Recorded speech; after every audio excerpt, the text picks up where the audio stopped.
이 영화는 허구인이 실제 사건과 관련이 없습니다. 라는 문구만 봐오다가 아주 뻔뻔하게 이 영화는 모두 실화입니다. 라는 멘트는 처음 본 듯하다.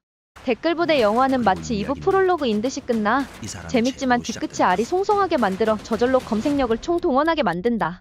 실화, 사회문제 장르를 택한 영화라면 공분 아니면 공감을 얻어야 할 터. 온라인 세상이 지배하는 현실, 댓글부대는 모두가 공감하는 실상이다. 허나 공분을 얻어야 할 범죄자 악의 빌런의 설득력이 부족하다 보니 응어리진 궁금증만 갖고 퇴장. 공분은 삼성이냐 민주당이냐 국힘이냐?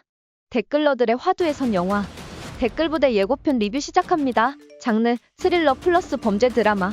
감독 안국진.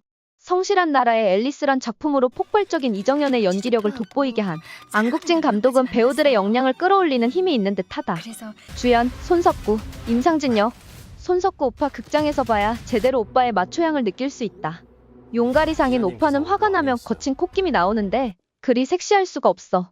딴 놈이 그랬어봐 불꽃 싸다구지. 이래서 내 남자는 스크린에만 있나봐. 늘 세상에 이런 일만 겪는 임상진 기자는 나름 철저한 조사를 바탕으로 사명감을 갖고 일하는 능력 있는 기자이다.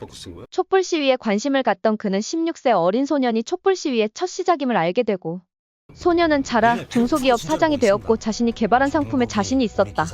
500억 투자 개발 사업 자동차 시운전이 있던 곳에서 전파 방해로 계약이 물거품되자 엄청난 빚을 지고 대기업에게 기술과 투자를 뺏기게 되자 임상진 기자에게 제보하게 된다. 특종이다를 직감한 임상진 기자는 철저한 조사를 바탕으로 기사를 쓰게 되고 기사는 화두에 올라 파급력을 갖지만 오보로 판명되어 중소기업 사장은 자살을 하게 된다. 임상진 기자는 전국민 밉상이 되어 회사에서도 잘리게 된다. 처음에 3개월 정직을 당할 줄 알았던 기자는 복직을 원하지만 1년이 넘어도 복직은 이루어지지 않고 실망하여 늘 욕만 오던 핸드폰을 보던 중 기자님 기사 오보 아니었어요. 이 모든 사실은 조작이에요. 라는 의문의 제보자를 만나게 된다. 티말랩의 멤버라고 소개한 차타캅은 돈만 주면 진실도 거짓으로 거짓도 진실로 만들 수 있는 댓글부대가 있음을 알리게 되고 그의 늘 애매한 말. 내가 하는 일이 범죄인지 범죄가 아닌지 잘 모르겠어요. 그의 제보 어디까지가 진실이고 거짓일까? 그게 초반부터 끝까지 퀴즈풀이를 강요당하는 임상진 기자의 역할을 배우 손석구는 오버 없이 담백하게, 진지하게, 찌질하게, 분노하며 사실을 알아가는 감정 연기를 표정이 있는 듯 없는 듯 연기하는데 이상하게 설득된다. 김성철, 찡퍼킹 역. 비도덕적인 사람이며 한 직장에 오래 머물지 못하는 끈기 없는 찌질임.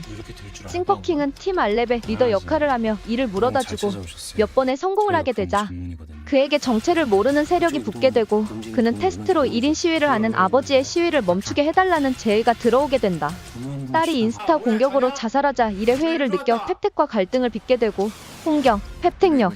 찡퍼킹이 일감을 받아와 한번 돈맛을 보자 펩텍은 자신의 재능이 이런 쪽인 듯 하다며 엄청난 적극성을 띠며 여론조작에 매진하나 돈에 집착하는 그는 점점 도덕성을 잃게 된다. 심경 변화에 폭이 큰 펩텍역을 홍경 배우가 연기를 너무 잘했다. 그럼 이 비도덕적인 댓글 부대는 우리 현실에 얼마나 맞닿아 있을까? 나오공주. 사실만을 파헤치는 기자로 빙의하련다. 정의의 이름으로 용서하지 않겠다. 신박하고 묵직하다는 카피처럼. 신박하고 묵직? 하지. 가장 듣기 싫고 믿기 싫던 내 모습을 업가하니까. 마치 첫 시작은 촛불 시위의 주동자는 누구인가? 누가 탄핵 세력의 주범인가? 를 찾는 듯 하더니 3명의 청년이 등장하고 안상국 기자가 싸워야 할 대상은 거대 기업으로 잡더니 정치 댓글에 대한 궁금증을 풀어주기는커녕 우리가 평소 접하던 인스타 등을 이용하여 자살이나 사회 이슈 여론몰이 등을 기획된 댓글부대 세력이 어떻게 게시판이나 언론을 이용하는지 보여준다. 작은 사실에서 거대 사건으로 가던 뻔한 영화 스토리가 역변경되어 거대 사실에서 일상 사소한 댓글 조작력에 영향을 받는 개인의 파괴의 과정을 재치 있는 화면으로 잘 풀어내었다. 1. 안국진 기자가 일하는 신문사는 어디인가? 2015년 장강명, 허구라 칭했던 장편소설을 영화는 사실이라 한 것.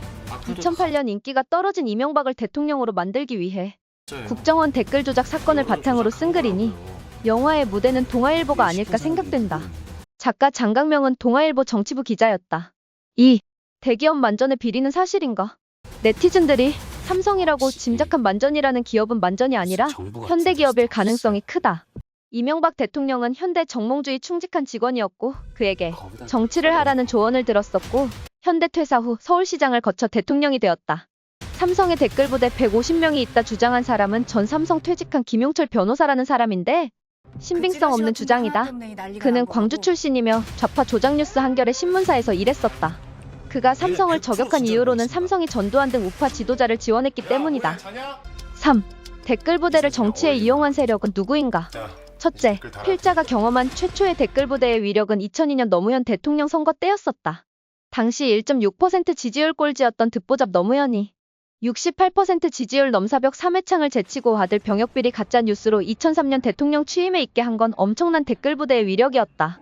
당시 필자는 2002년 프리첼이라는 지금의 네이버보다 파워가 셌던 게시판에 간간히 연재 시리즈를 올리는 중이었는데 정치 게시판, 자유 게시판 등 갑자기 등장한 노무현으로 도배되다시피 한 카페 플러스 커뮤니티 댓글러와 글들의 활약을 기억하고 있다.